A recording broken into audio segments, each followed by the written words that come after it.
na tao kêu dậy cầm lục với ta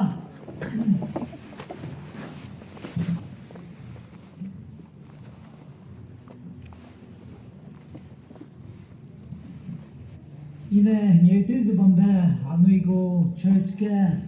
meli rei pe na pastor ke na zai ge dikon me kang zai department ke sam ge suite ze muite te ze bam kang zai age anh harap kyang na me mai krista ke de re ge lung be ni ai ze ni ra hang ge ze again my we say right long ago welcome service ke getse bangna plan zu Christmas pungong be Jesus Christa zina nanu hai mina zu salam de re my ma nanu atu go ze te ze atu nanu go speaker changaira ze atu my ma zu pu ai ze ai ge bong ze wang chang dai lu ze gina program committee में जाए हराब क्या ना मैं तो लाने जो मिसुई बे तो बे जाए तेरे दिले का तेरे साम चेरा राइज रामे दिले रानिंग क्या पे जाए मी रोगे मी तेरे बुई में रामे मी जो के तेज जन रंग ले तेज जन नुबुई बे तो रामे बंग कम दिले जाए माते पे नीम ते में माते का बोदी में रामे अभी पुचो तेज जन नुबुई में इना के की बंग दिले कने माई माँ atu ning tawai ze pe nang mi roge gom dara age kuai ze pe program ga kai da bizine te hre ga sangle zai mi sui be to ga sam chi ze rang rai dile age aki puya nai yuze ting te grai do maya I adu ning kyu radle ze sam be chi dile khane pa ne be ge de age ne tam de so pro ze anai le ke pi gum na nam mani pu ge ba mai diule ऐसे के से आदमी प्रोग्राम के चमचम क्रिसमस लोई दूर से ने तेरो प्रोग्राम प्रोग्राम बम दी बिजिगने नंग रुने संग नंग रुने रासवा I नंग खांगते गुले इसे पाने आचुआ गुमसे माइमा मोके गुले बिजिगने अनाय हमना मोके दे दिले I जाय अकलाक अनाय नामा हम चुमला ले नुई किलुंग दे साव दिले नुले जे चीगे बमुजे क्रिसमस ते गुले अभी किलुंग में जीगने हाई बनाजो जीसु क्रिस्ता क्रिसमस पुंगों में पे जीगने सलाम दे दिले माइमा आइजो ननुई आया नाइ वंग चंगाई बगे बोस दे तेजे नाइ जुली जे मिपुई पे बासियम मिबे पुइने पे बा तुन कान सुमको तलांग पात ताते चीबे तो ने रिमिंग जुन नुबे anai hangge nangoi ko hongbe te ya ze anai rege tapai be pui be zegine te rege samle in case the women society na bau nangoi lamne anoi zo gumze maki anai rege te zegine pe rane hinam di be pe lo ka te be ramale an kilo hanga walu talu bui ko le khane anai ram rak yang nam be bau ma ning chi ze nangoi na dimapur tin sangze Here's langai bize amigo di konbenai amigo gari kakre pene aki onke ham changluze anai zu puiluze mozun zenjimai in hegie ge wong chang sekai bizegne tanai he sangda kane tanai rakyan nane langte ze tanai zu lewro ta aje ki betelo ze langai gum ze anai zu mon season ze puki zu television ze rehe ka jun janai ju mo wang aga me ni ro ra ga bam me un sang hai jin na me gu ti kon nai me gu gari ka kre pe ju li de te ru gu sang re ka pe de sam I za ya nao na la mu ti de ju ra ga de onu ze aga na me ma le ne da jun nu ze ba me no lu zai anai de ge gu de ma ki te we ju ba de ai ji ne me ju me sui be de to be ai za ra ga de rahang le me nanui razu ko hum zegne zai nanui ke nei be nanui ta je le je hezi mi sunga ze rum za je te du bi ko le te di ko le kang me de jing na rama wi kang me he je kilim go lu ba mai ta ke le be le je jing na ang sa ma sa je te le ka tu le ka ne rahang re rama le re rama ni adu gum je Rocky bonze ze kle jun no zamwe 어제 랑에 때제 아니 누구래 같이베 그래서 미송가 하루마이제 나무이 해레우제 나무이 동제포제 텔레비전제 아니 마이 히니호 제 반반노루제 나무이 타테우 아이제크 네이베 나무이다 라레 라즈 코훔베 랑에 때 네이베 나무이다 라레 같이베 나무이 타테우 기베 노루제 미수이레 제 라즈 토게 상들레 아니 마이 미제비나 주제 Anui lost na anui ko program 27 na bai ke changda anui ni ze zai anui rakiten samon dai ble misui ke sangle namui ta te ble ne ngolu ze zai ke singmele ze ai ke wong ze male ne ke hun ze namui mo ze ang ke chu lak gok ting ze mata ki be te ke ze su ke lung ke te go ngolu ze namui zu ngolu ze razu to za mi ze wong ke sangle Perana, Nugo Rakana, Marega, Pera, Tinamdi, the Pesilo, Katavich, Tinkum, Naikum 2024, the Kum Pakai again. The Gumma Chiam do, or May, the Gumma, Wong May, Gong Sang Lakume, Ami, Agumza, Wiza, Radagan, Yaki, the Bumle, Jikum, Tiga, Puloge, Christmas thing but loge. Amikina pe on the side da Amstrong telephone te peche. Asigo nakumza. Again we ZBCA Tamenglong wong Christmas te hora. The gumlo wangera nang the gumlo ze rangai bloge ile tene daudi makai. Rana biting ibe pe zai ze ile ze asam pekalu ze ami He's a pitrang ke binailu the bum dele. Namui lamneli the Rada Klum the bum, Ilija, Alamineli the Rada Klum the bum, the my running Yavidele. Tuigume, Tulakume, Notsang Lakume, me does guarantee covering Tingabum Zegna. Here's a pocket tweeting the Tingnet, Titim that Sakra, do the combum there, good things there. Kira menana ketekene Claudia white pin raja ze reki puikit ze tuime tu la kume ka sebe jemnana gume tinge zai agume pehino de raga ungyai lo ze ketek tsaine sing bang ne kan changum ze ngai changji ze bamme nangna le mina ke zukun mi ke ndele ile ze funeral service ke misonga muzuk nui toy lu ze wong ko dre is a mai ke chang na le ze mi ang sama is a maglak ti ze nuring ting yam ta ti ze ne ke nui lu wong ba ko rab le la kam dre raga na ning ya lo noi raga nui zu na ne te wong chang la ho ze ting kum ge mi sui lang be ke Christmas bu season na ze ze wong chang ai de be Rana nuizu nang chua chun jo khalai dele ra nuizu ya mindele the zai ke sangre ra nuizu hung ke sangre ka chebening doi dele nui mai mana mai nuizu ke chu ga Christmas te wong lang na tai bu program di ko dele mai nuizu mai Christmas te ge mai ju takai de zai eza nui program ke cham ami service le loss na service bamgo ile loss na samsara hange achule kai be chai su ja je ami ma kim pau je tingom samaya phawong na changa dele ma ke ki li je eurang bam ta di je mai muya ne ezen chok che ami ta le ke tam lak je ami ke kamalu je tuna ka ra ki ge wong je bam da je tuna ka ne tingom samge ami wong je program committee ne cha je certain sang nage topic ka lu je ami jo azen phawlo je ni ne television na bigina ami kim pau je kong adle mi sui samna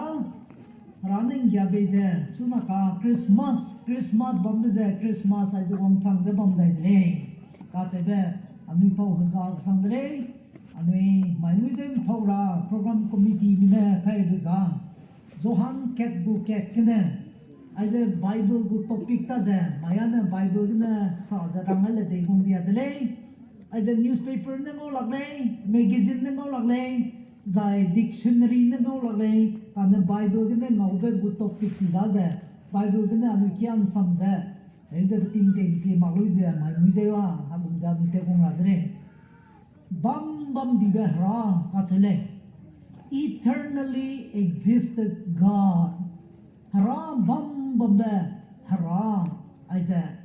nang kan number pe I kan number ha za nang kan go be ha I kan go be ha za bam bam be betun be pi bang ting mak se betun mak se pa na bam bam be eternally existed God ka che gina ai ge topic ai lu ze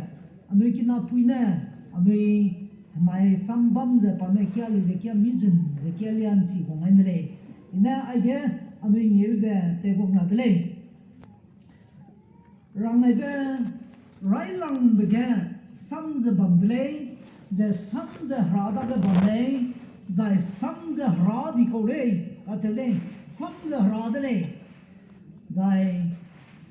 rai lang be na pa hra ze ngo ze bam di ko dele ka che le sam mai ze ma ka cham mang ne Bethlehem ke lungke be pe Krista zu ze rang ko dele ne mai amin thau ra za bam bam de ra about Christmas ra ha ze Krista anu kam thau be pe ze Bethlehem ke lungke ze anui ai ze Christmas te ze Christmas ni ze bam de Krista za ne Bethlehem ni na chu ko mang le ji anu chi mi ya de Christmas be mai Bethlehem ge lungke bigne paraha chu ko mane kana pan Bethlehem soge dai Bethlehem ge lungke mak pe soge ne pan ha bam di ga hale pre-incarnate Christ ka chule dai English me ko ne da ne zemna te ze nei pum sang ze anui ra te ko kai ra anui ke de injury ra Bethlehem ge lungong mak pe so ne pa bam di khole pa no le betum mak se ra de bam di khole ting ke de dam ai bille ne pa ne dam ze pa ne rai lang be ne ra zo ngo ze bam di khoda zai pa ze ra de le ka chule the word was God zai ti de pa ze ra de le Krista ze ra de le Bethlehem gina na po na lungke mai na ting kum ka kana chum per ha ze ra ze sa chu ko mangle panta na ra te ze bam na hra na zimna mi ze palum om be ra de le ka chule ki ze gina nang kam num na ra da kring be ra dai be tum mak se bam be ra ma dau ge ra ha sa ze manga mythology ka chule sairam ko ne ma myth ma raha ne nda ra sam gun de kheli ze na kheli ze ka chue ma le ka ne pa ne ra chang de Bethlehem lungom mak pe so ne pa ne bam di be bam bam me ra de le a che be ai za rang le anui chi re la khoi ka ne ai za anui mai ni ze go topic de le it was the day pre-existed God became man. Christmas da bam bam ne raz ne zimna miza aiza anui zuri parazine gdeire ge Bethlehem ge lumom be kaudle be zohan ket bu krem dai ge pe ngai zai no le ket bu krem dai ge and the word became flesh and dwell among us, and we beheld his glory, the glory as of the only begotten of the Father, full of grace and truth. Isaiah samza mei pum teuza pa lungwang za anui roga lungdele ka chule za anui pingi dibe anui mikle ngaudele za zohanda ra chai suipe Jesus Christa gukne changza ko chai suiza pakale de bi kong king giải pa meaning đầu lạc phật ta làm mẹ ngầu mẹ ta thấy làm mẹ ngầu anh Jesus Christa make it mẹ cái cơn thằng mẹ cầm phàm ram du thế mi mẹ ngày lạc mà du thế mi mẹ phải make nó ngầu sinh mù bê giải tiếng cú co con mình nghe cả pui na nè dìm na chẳng mình nghe gần thế mi pui tên na du xí mà bè sẽ xí mà bè mi na chẳng sân năng mình gần thế bram mẹ pang ngầu bê gì nè sakhi tiêu cô này啫à bao giờ đó bầm bè hả啫green bè hả啫sam mà bao gì nè dìm na mi啫anh nuôi rô cái lùng ai đấy ai đấy ya mình nó ngầu sinh cô đấy giải anh mình na ai ra ngầu啫nằm nuôi số cái sakhi tiêu đấy ba bên ấy đi bè meaning đâu lạc bê ta tiêu rồi bè đuôi sông kling đây cái cái bè giải cái trái chú chú lâu bây giờ suy bè anh ơi bên ấy đi vào mà meaning đâu lạc bê ta tiêu rồi là người ngông ngông đi câu đấy ina ngông sinh luôn đâu sinh luôn bê cố sẽ sinh luôn bê chú nói kêu nói hằng bê trái suy kêu suy hằng ra tiếng công cái chung cái pi y bê trái suy ra ba cái lệ đây y bê đăng cái training lulu ra mà y bê chú ngô ra bầm bè ngũ sakhi tiêu đấy pa nuôi rô cái lung đó giải bên ấy đi bây giờ anh nuôi mít nó ngồi đây nói Johan bên này nó bấm đi về Hera gu sakhi tiêu hay câu đấy nó Hera ra bây giờ Bethlehem nó lùng kêu begin nó sủ có mặc lấy về anh nuôi chỉ mấy răng cái gì thế răng thôi đấy ai cái cái mà đại gu cái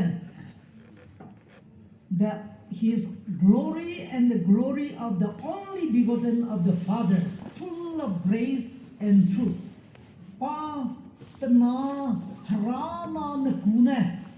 ami kune tana na kune. Kachelza hang kekap pame the only begotten. Kachule tana harana kekap pame the kohung kang yam na pui katin sang na pui beje ami mik na ngoi dele. I ngau lu be pe chin dau lu pe rõ giờ đấy đâu giờ và chúng ngô lùng hằng về bên này là nuôi số cái sakhi tôi đấy đó bầm bè rõ ai nên zim na tiêu giờ nuôi rồi cái mấy pung sang giờ lùng kêu đấy perim baza Bethlehem cái lùng kêu đấy giải nuôi nó chín đâu lu giờ là nuôi đó cái giờ phong soi đấy nói eye witness bên mình nó ngau sinh bên bạn này đấy giờ rõ giờ chi giờ lu be pe zina nui da ke sakhi te le po pe zu mo long pe ne ina pa za ra de anui ke dei ra sam ge ai the world history ke dei ra sam ra me kia gong ge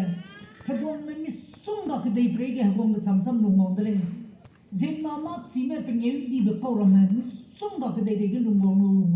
lung za ta ki le te lu za agum za ta dai kam le giải huống pui mili giờ bên nhớ đi về câu rồi mà mất xí về câu rồi mà cái răng cho bé meaning tàu lọc bé bền chi bé hu bé ram bé giật hăng cái tóc đi theo ram lên giờ lùng ngông cầm đây lùng ngông này anh ấy mất cái bấm mặc cái tim bria thằng này tới đây cầm đi ta đây tới nuôi bạc đây nuôi apple pe ra apple ram ra anh ấy Bethlehem cái lùng cái pe ra bam be hada daga pale Bethlehem ge lung mai lu ze dei pre ge lung lu ze healing re ge Calvary cross re ge po chu lu ze gyai lu ze arit ma thiam pe Joseph gu hra we baida loida full stop he mang le loi di be hra mang le chu be lim ke be tau ke be chi ze chỉ bảo gì nè anh ấy reporter về rồi mặc quần này cái này phá nên đó cái bom đi được cầu rồi bom này là được cầu này cái chế về chỉ là này cái đây bây giờ tận nó thì bram này tận nó go dharam ka guru cái chế này tận nó cũng ta cái mà cái đây bây giờ mình sống đó rồi lúc mong cầu này là cái này anh ấy nó chỉ này Gautama Buddha Buddhist में go tận nó cũng ta cái पे đó lùng ngong lên lùng lu ra ba lùng mới tiếng em ram du le le tei ra từ nào le pung pa cái lu gạt le ka Gautama Buddha đấy bằng gì mày phải đó bay đó gạt đó loi de le full stop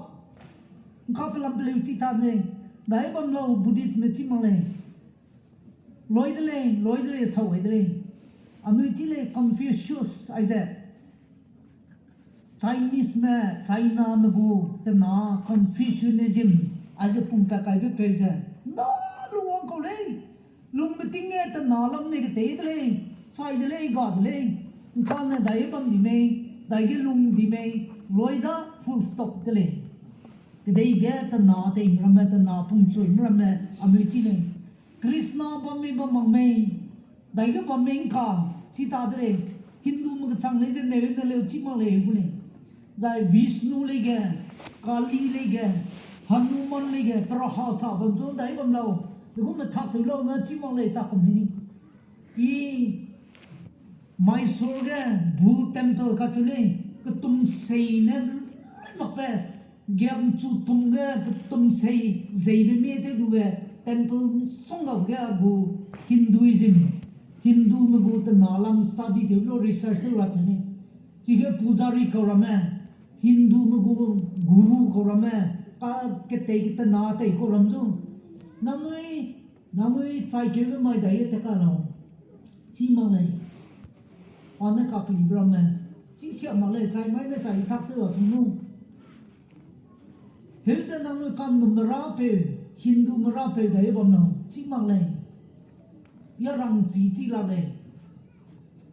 cho mi ko kli ra be pe pung ma le chi ma ko study de ne research de questionnaire te le lu ne bi bram le je ke dei prege te na pung chui me ke dei pregu te na ra me major world religions pung chui ko ram le je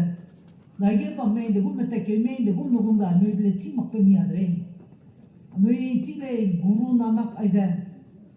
Sikh me gu Punjabi pe ka ke bit na me Sikh gu te na pung pa kai pe le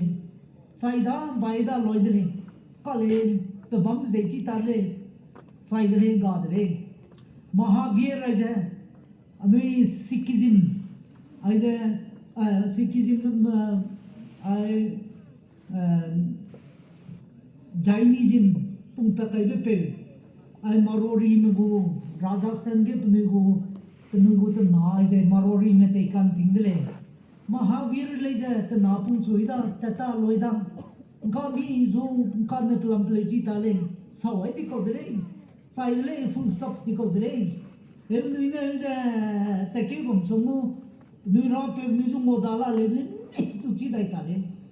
ane nang ra pe wa ra pe nang kan num ra pe wi kan num ra pe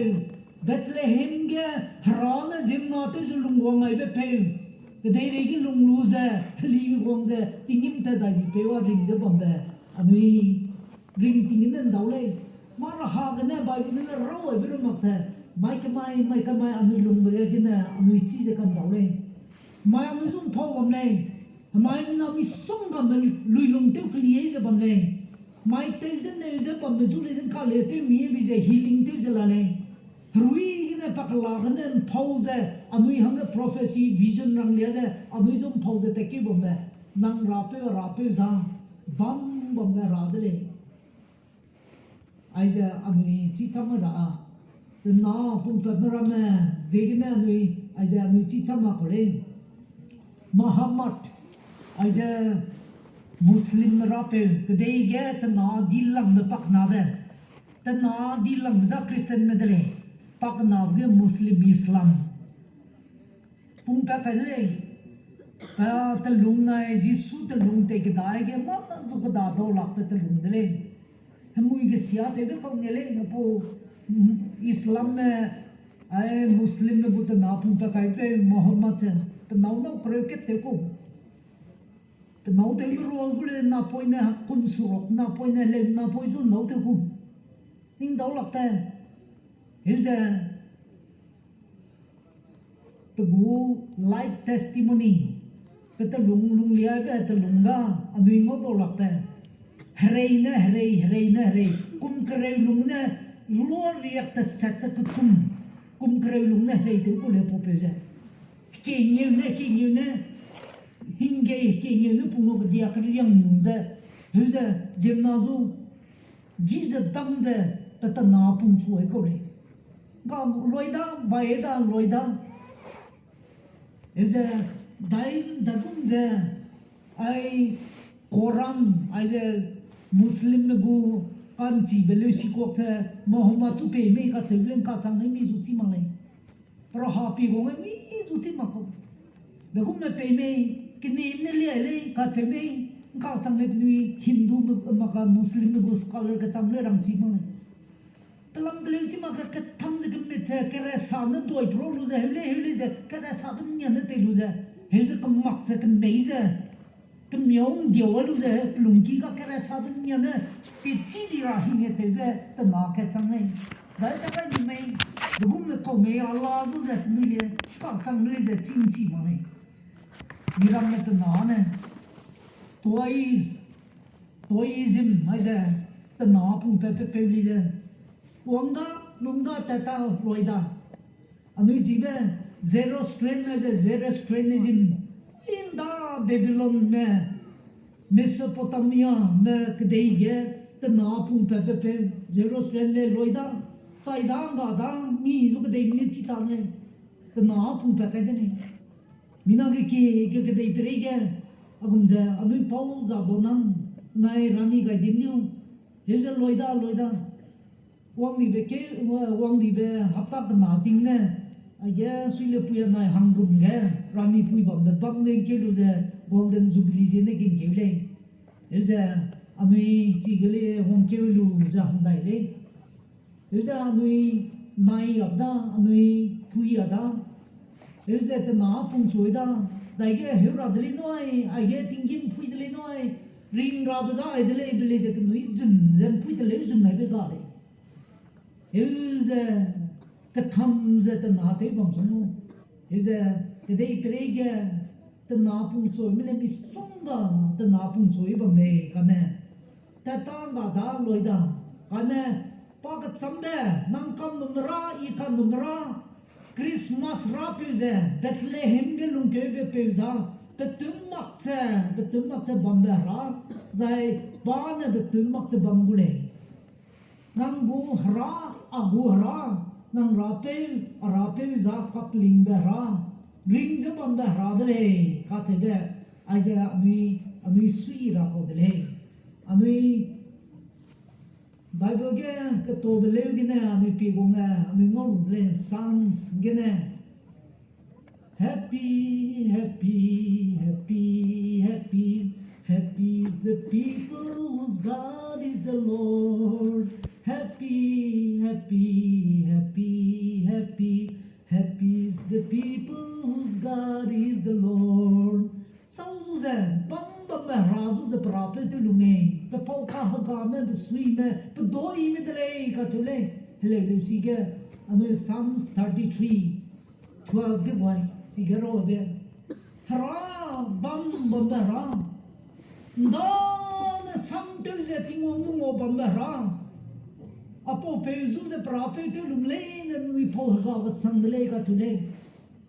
ramkang azamkang ago raken namkang nam Bethlehem ge lum ke be Krista zu ze nam rape te lumle na za te po ka ha ko de noi kring be ha de coupling be ha full of grace and full of truth ka chule kung kang yam na pui be ha de zai ka sang coupling be ha de ka chule si po pezu na rape te lum le na te po ka ha be jim na de te sui be ko le happy are the people whose God is the Lord Jesus Christa Bethlehem ge lum ke be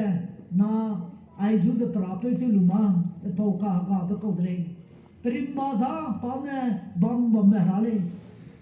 anu ye ge pi go lo ge revelation kaliabel si cat gu kreu de set ke ami pi gong ze ngole zai revelation kai ze na gu kreu de chung ne pi gong ze ami ngole Jesus Christa za ya alpha na omega le rai lang da na lang da atile I am the one who live dead but look I am alive forever Jesus Christ na kami sing na ramba I ring da sai da kane pilao I the ring to the tun mak se bamba the radle ke sai me na ring na go sabi te beze I hold the key of death ke sai me I ram mak te bamba pe bele who was and is to come. Don't by bum rabbit idre. Kiliada cat go crowd said, Kaika na go crowd sum. I get a new pig on the Zeme. I know my Christmas tips and ye bumbe. Thy columns, songs, some toin rati, Range to the bumbe, Raza,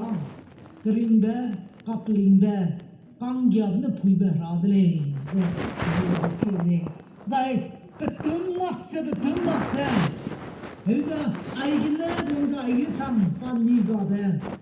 ba ne betum mak se bambe I live forever ka tune I betum mak se bamle ka tune dai tingte le ne ga tingte zu tuna ka zu dai betai zu bam bamule ka tune tina hara nu kan bambe Amigo Christmas go pungong be raza the tunmak te bam be rale Pang kang again he was from the beginning Parai lang begin bam di da he created the whole universe heaven and earth Pane think day la na damale magtalle ne think day ge bam be anui muina sangam lakpe kaum ruina dai ka ga dai sing bang ne dai kdei prega lup pendana ne zibe chi ma pa tingim pe ham za ke gi se kam chi la pa scientist na ram za andui ning du ning tang chi la ne milky way le ge aya nu solar system ga chang na anui nai me chu to go za kan mui be ro le ja nu ya ne chi chang la le dai milky way le ge Gong Rana damai ni be Kidei pumma ye lakka Gong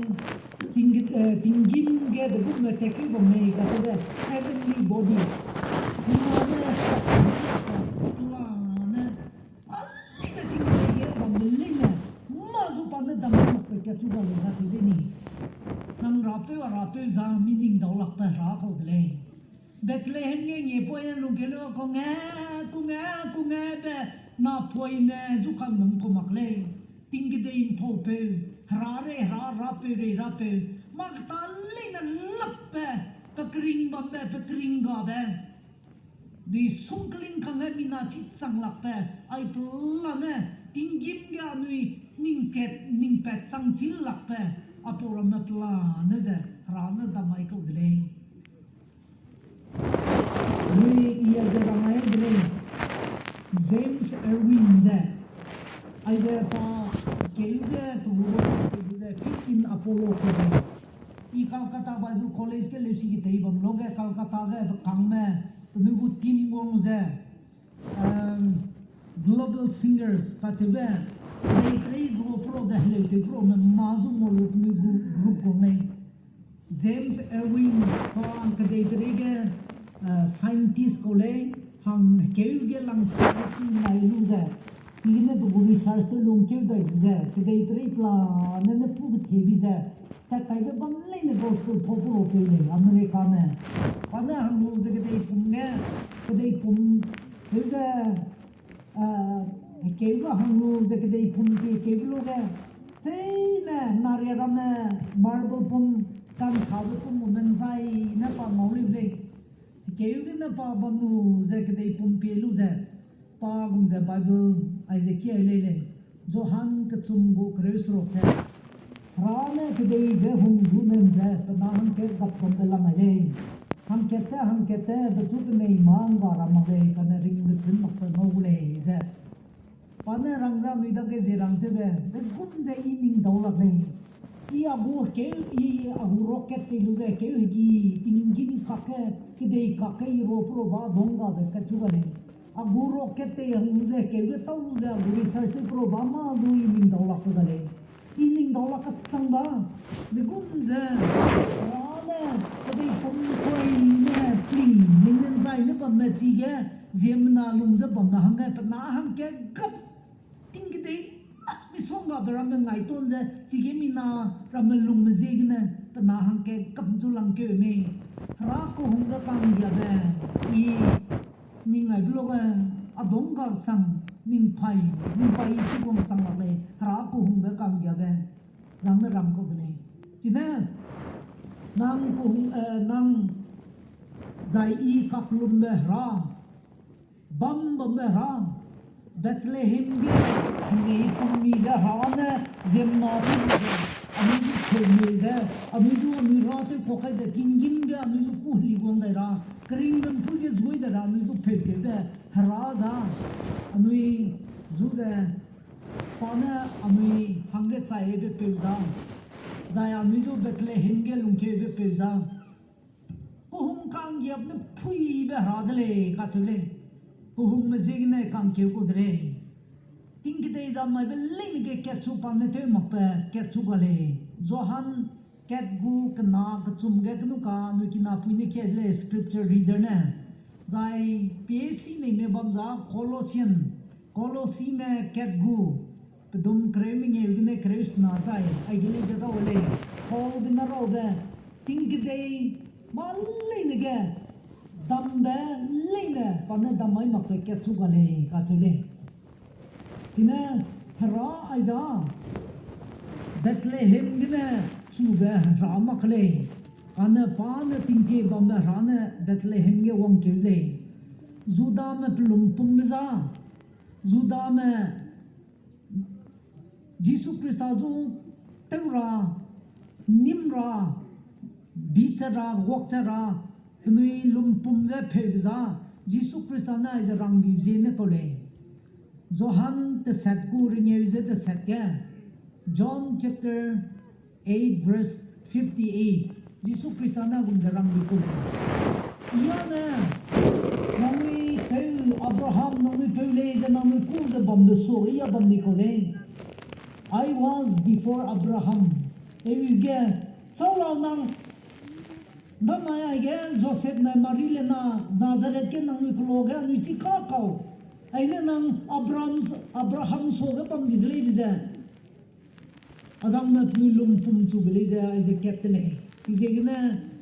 anui go ra za jisu ne tu mu sin na ram na iya Abraham so ge pam di ko de prim ba za Abraham ju le ja ine dam lu ji ne ur ke de ne ku pe kai ko de prim ma ka ko de Think day Adam ibsu dam mai bam ko dre zai nai mik dam mai mai ke gi dam mai kaum rui na dam mai du sung kling dam mai tumui ki ba dam mai ke day sung kling du te kan sam mai chi ge i bam ko dre Abraham so bam di ko dre ga chuni Judam ramat tang la ki le cannot comprehend tina anui ra pe wai za Christmas rapilza pane Abraham soge bam nikodre zai betum makse bambe radre ka chebe chize anui chi radre zai anui Hebrai me kreu chum gud sakke Hebrai me kreu chum gud sakke kya be Jesus is the same yesterday today and forever he is unchanging God Pan lui Tin tia lui ngô giúp bầm ram mè du ngô đại cái mày mà ngôi ga rồi sẽ bây giờ ta kiểu con nhị cầu lên bây giờ mi cầm về nhà đuôi nó ra con mè mi con mè hết rồi bay ra mè hết rồi mà lên mè đâu giờ pan này mi giúp cái tế mi tế này ami ram ne ting kum tum dai chang ne ma dai nyoi chang ne lo ma chang ne go ngoi da ge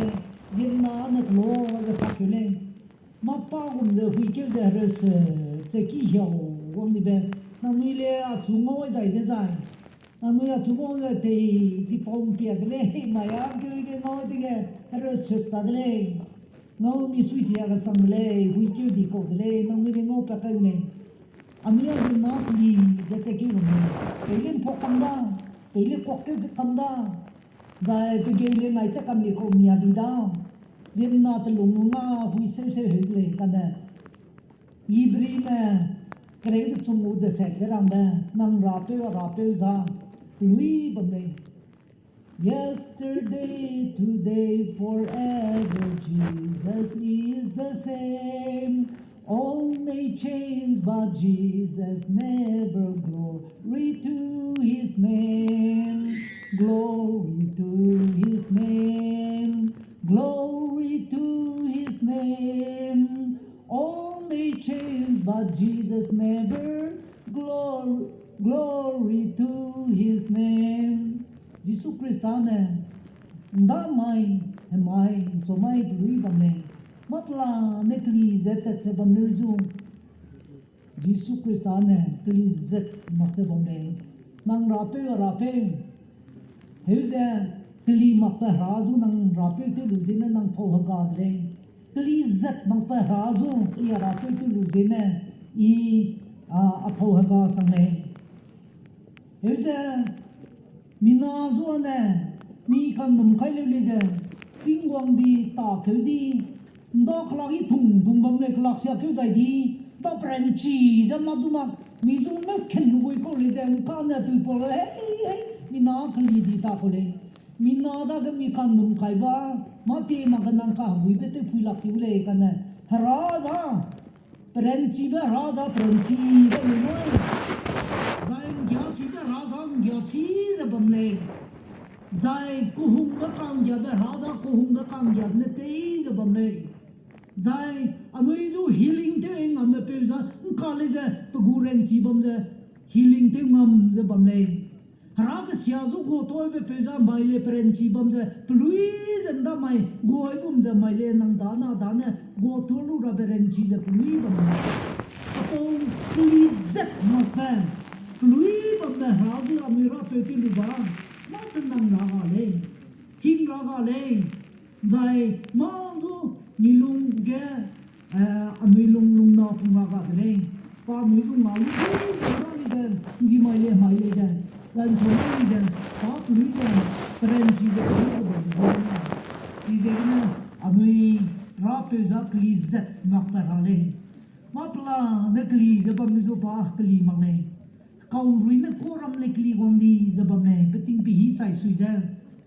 zai ke dei ting kai ting ruile zen da bum da di beting pi hi ke pok ting wong July August ting ne ti bam ting da ting sei ma ko le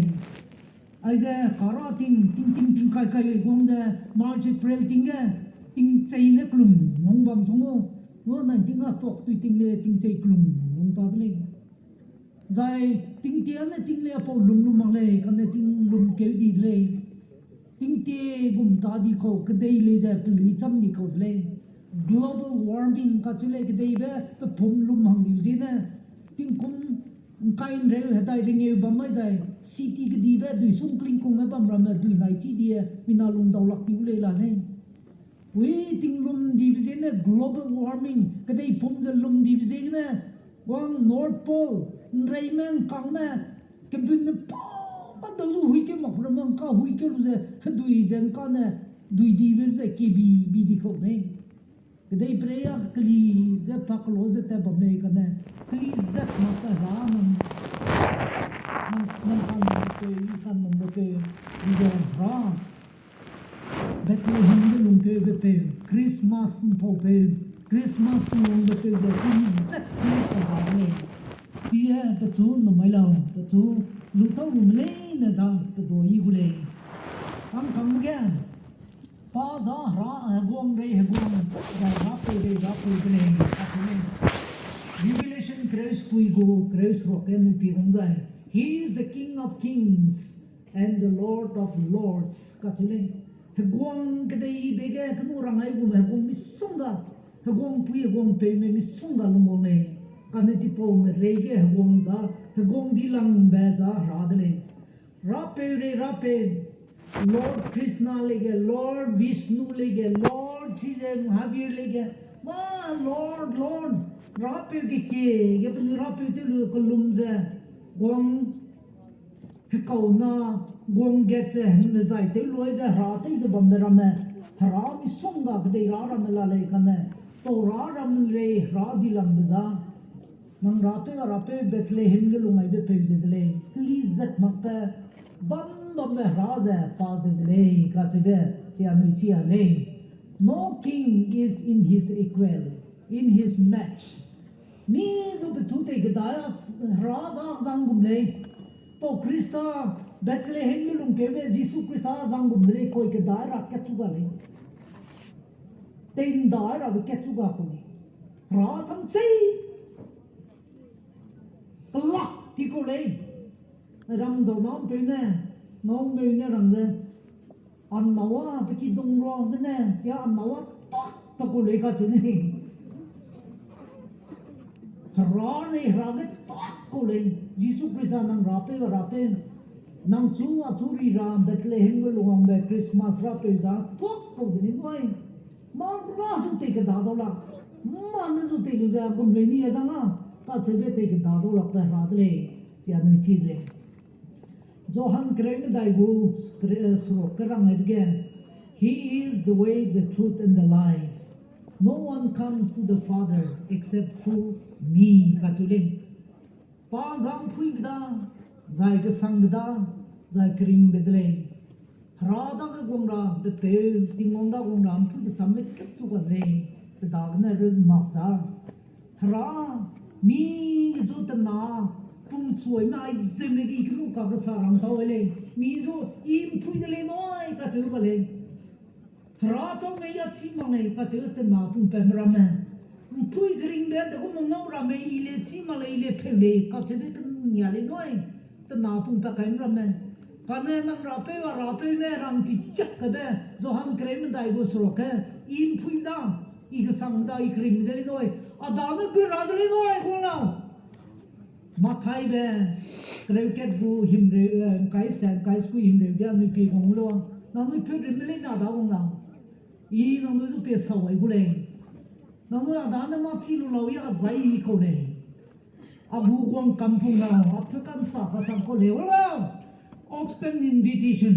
wala adaga im phui de le ring ra za da nu ko la ami pe ting wang da ge dam mai pe da gong ra za da ko la I de le noi chi chak ra mai be mi te na pung pe mi zu ko le ka ne nang ra pe chi ja ram chi chak ka mi hang ge de le wa be pe ze de le ti am chi ra dai pang again Johan Kraibe the Chumbu the second he comes to destroy the works of Satan on earth all along the siasa tanggu ta te lei de tung siara tung liam ra pui liam ra tung siara tung ga ra jine pa wong ko le ka nang Satan dang I di ko le noi ram kang ra hang pe lem pui Daya nui pui pe tu bam na lom pui pe me anui Satan bang mi di ko le Satan na rat se pi lu ze te lu kan nut bam me mui bang mi di ko le kan pa ka de ri ge lu mo ma za pa wang za Satan gu ta te tun sia ra nang chu ti ne hi pe kara chu ti ne hi pe kara zai nang chu ka lui be ka ti mi be pe ra zai nang chu ti ne dok pa kara to deliver is to liberate you nang chu hi pe kara pe lung zeng ne te be ka kham ka nam ka ga be te lung ga chak pa kara pa Satan gu ta te lin te sia ram no gol me ka chu le ko doi be pe gu ta te za Johan Kreu ga mi pi gong lo ke ga be pe gong za to gu zen da ka chum le ni Satan wa nui da ke gong za Hera tung siara tung tera ezenda chum ne ko le kan chi je tung siara jine gom za Jesus Christ ga de re gom za Satan gu ta te ai je tung siara let ti lu kam ne de ni dunga penni pelang di pelak bom zu de hi ka kara ne pa wong ko re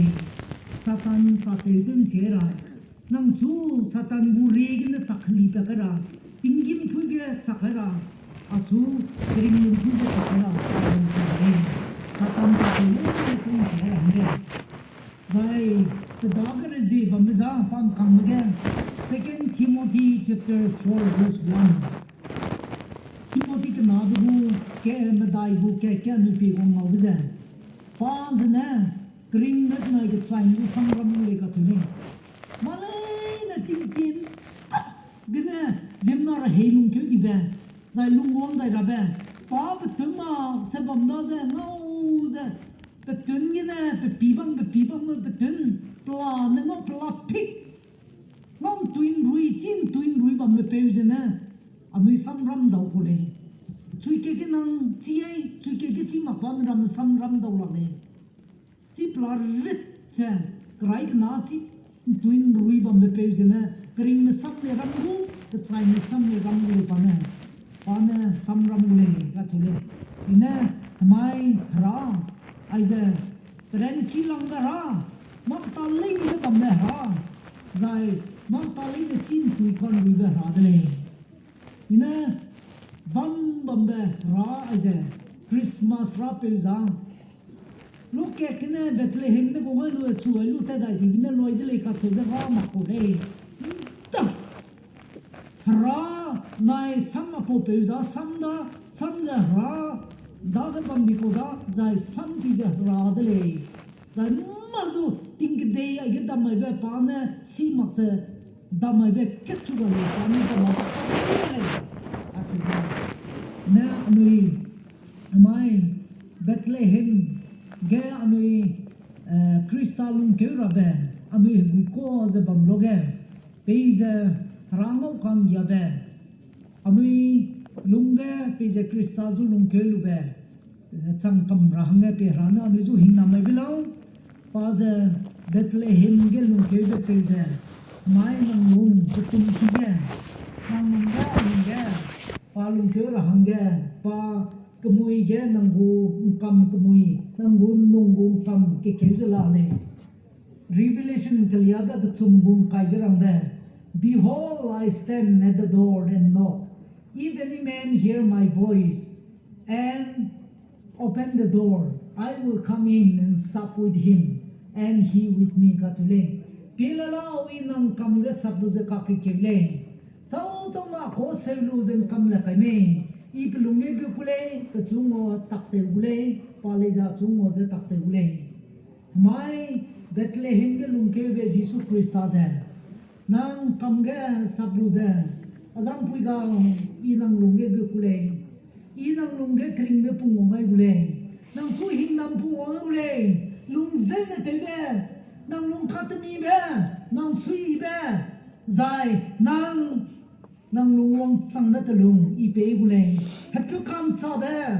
zai nang kring be i mai mi ze nang ki ge pung go ka ule i nang lung ge pung go ka ule kam la ka ra me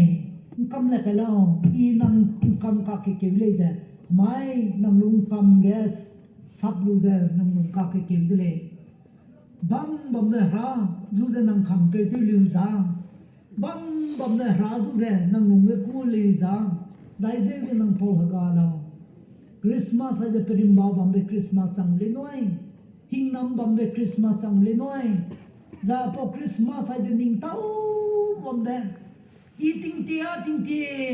a de ze te gom ni le kana 2024 go Christmas kina Christmas pung de pe green be pung be pe zu za lu mi ku lu za aring ting ai je 2024 Christmas a hang be mi hung sang le je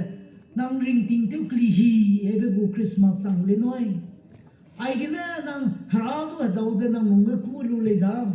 nang lung kam le kai je pe Christa zu go ka le za nang petun mak se bam me raz na nang de wong gulu je nang chu mo da je te ku le zai Christmas loi di le je nang lung de mo de Christmas te je za bam le I will come in and sup with him and he with me katule I gut chu mo ka tak te ule mo fellowship ule mo de te je sat ser ngo ule chu nam chu mo te ule I nang kam te ule nang ang ako se jen kam la kai le za ป้าทำไมนั่งลงเงี้ยกันในลาเลยน้อยทิ้งตีนั่งคำตีเลยน้อยทิ้งตีอีคำตีเนี่ยเตยจุนเลยทิ้งคุมป้านั่งดาเกกราเกคำเกเกวเจนพุยเพบำเลย